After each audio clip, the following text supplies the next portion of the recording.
Well, welcome to the 700 Club. Hunter Biden is facing a legal battle in the midst of a presidential campaign. The president's son has been indicted for lying about his drug use when he bought a gun back in 2018. Still, Republicans are raising questions about the special counsel in this case, and they argue there are more serious questions about the Biden family business dealings. Jenna Browder brings us the story from Washington. Reaction is pouring in about the Hunter Biden indictment, and now his own attorney is speaking out too, saying these new gun allegations won't hold up in court. Hunter owned an unloaded gun for 11 days. There will never have been a charge like this brought in the United States. If convicted, the president's son could face up to 25 years in prison, though it's unlikely. He's accused of lying about his drug use on an application to buy a gun in 2018. The indictment comes after the collapse of a plea deal Hunter Biden struck with prosecutor David Weiss, who's since been appointed special counsel in the case. On Capitol Hill. Well, it will be the first of many indictments, I imagine. For Hunter? Yeah.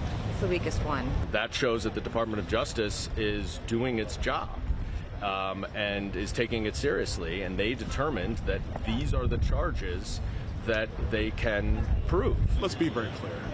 If we weren't in a majority, nobody would be knowing anything about any of this stuff, and the Department of Justice was going to cover it up like they've been doing the last several years. CBN News chief political analyst David Brody says there are serious questions about special counsel Weiss. David Weiss, clearly the special prosecutor, is compromised. I mean, he was the guy that originally struck the plea deal with Biden's lawyers to basically give Hunter Biden a sweetheart deal for no jail time. And then all of a sudden, a couple months later, it's like, well, you know what? I think we'll actually put him in jail. Brody says Weiss had to save face. He was under pressure to do something after that plea deal fell apart. And this is the something, what we saw this week.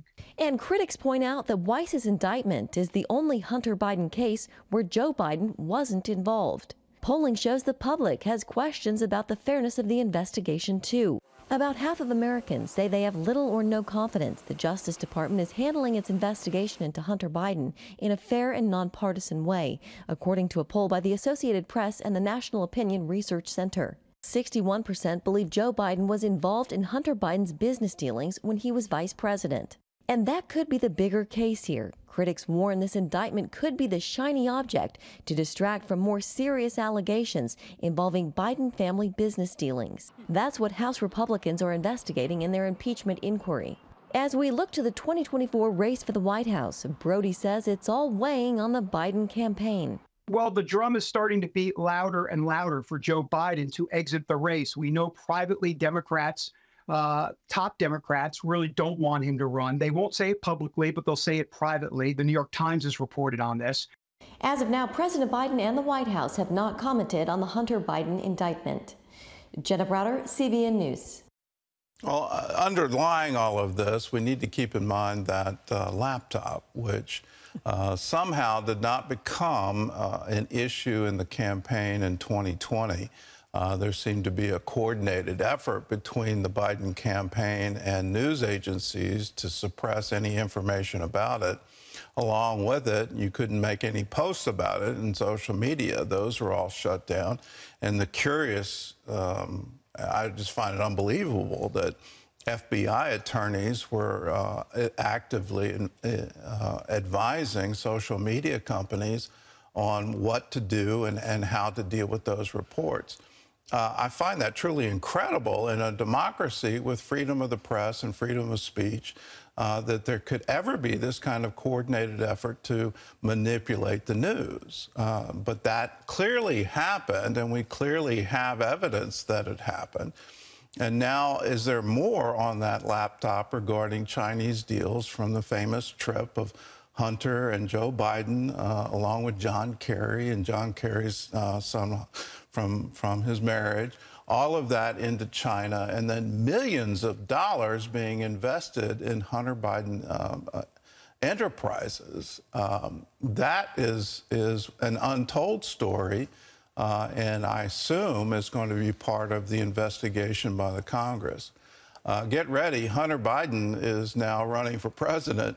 It's going to be all about him and not about his father. In other news, a new bill in Congress is aimed at stopping the exploitation of migrant children. John Jessup has that story from our CBN News Bureau in Washington. John? Thank you, Gordon. The measure is designed to keep the most vulnerable safe when they cross into the United States. The bill asks the Biden administration to locate more than 80,000 unaccompanied migrant children it has lost contact with here in the country to protect them from human trafficking and abuse. CBN's Hillary Powell brings us the story. Homegrown issue that deprives children of their basic human rights. At this very moment, there are children as young as 11 years old in the United States and abroad who are forced to commit commercial sex acts and other unspeakable acts. New Jersey Congressman Chris Smith is concerned that some of those children not born in the U.S. are left out of the exploitation conversation. Some, if not many, of these children are being forced into trafficking situations for either sex or labor or both. That's why he just introduced the Secure Act bill that will require the Biden administration to locate 85,000 unaccompanied migrant children that are also unaccounted for in the United States.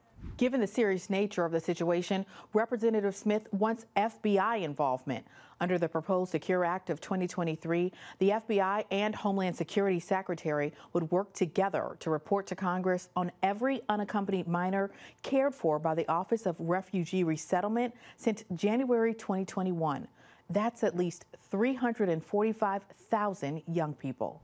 The bill seeks to penalize federal departments, including Homeland Security and the FBI, $100,000 for each day the required status report misses its deadline, up to $10 million annually until agencies adequately account for the missing children.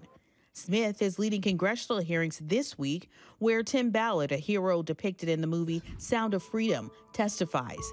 At a press event, he spoke to why citizenship status isn't most important. What does that unaccompanied child who's been abandoned, who's all alone, what does that child deserve? That child deserves to be protected. Smith says he hopes the hearing will put more pressure on the White House. You know, you got to put partisanship aside and say, this is all about children. This is all about them being exploited in the most cruel way imaginable. Sex trafficking survivor Jose Luis Alfaro testified this week that more safety officials need to be trained to treat all victims with empathy. Human trafficking is not a gender-based issue, but a human issue. We have to identify vulnerabilities and intervene to support all children, no matter their gender, their race, or their sexuality. In Washington, Hillary Powell, CBN News. Thank you, Hillary. Turning overseas, the death toll from that devastating earthquake in Morocco stands at just under 3,000. And with all the damage, many remote areas are extremely difficult to reach. But as Chris Mitchell reports, CBN's Operation Blessing made a perilous journey to help those in need. Many of the roads to remote villages in the mountains of Morocco have been impassable for days. The Operation Blessing team convoy had to stop at times so heavy machinery could clear the roads, with the danger of rock slides possible at any moment. As we drew closer to the epicenter, we witnessed increasing destruction and thousands of people living in tents on the side of the road. When we got to the village itself, we saw a bird's-eye view of the extent of the destruction. After a 5-hour ride, one flat tire, and several stops along the way because of rock slides, Operation Blessing's team made it here to this remote village on its mission of mercy to bring hope and help. We're one of the few first one, to arrive here in this couple days that the earthquake happened. So we are very happy that we made it. We made amazing connections here to support these villages that are unreached in this point. And we're bringing vital supplies, food, water, solar lamp. There's no electricity here. We're here because we can show the love of Christ, first of all, as you know. This is one of the thousands of buildings that were destroyed or damaged by the earthquake. You can see how destructive it really was. This one is personal because the brother of one of the Operation Blessing volunteers died in this place. Rashid looked through the house where his brother had died. This is the place where he died, and we're really heartbroken. The only thing he left is his sandal. The people here don't have anything. Everything was destroyed. So you see the people gathering and helping each other in these villages.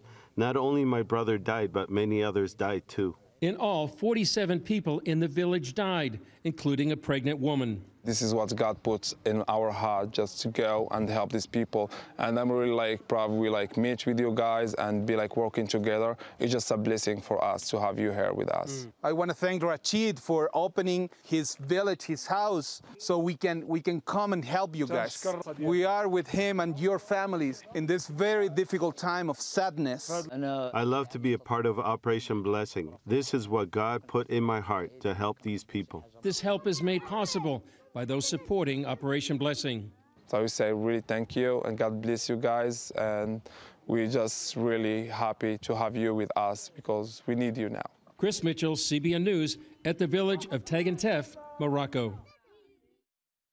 Gordon, what struck me that it was in spite of the loss of his brother, this gentleman was out there volunteering to help others. Well, we're standing with them, and we're standing with them in your name.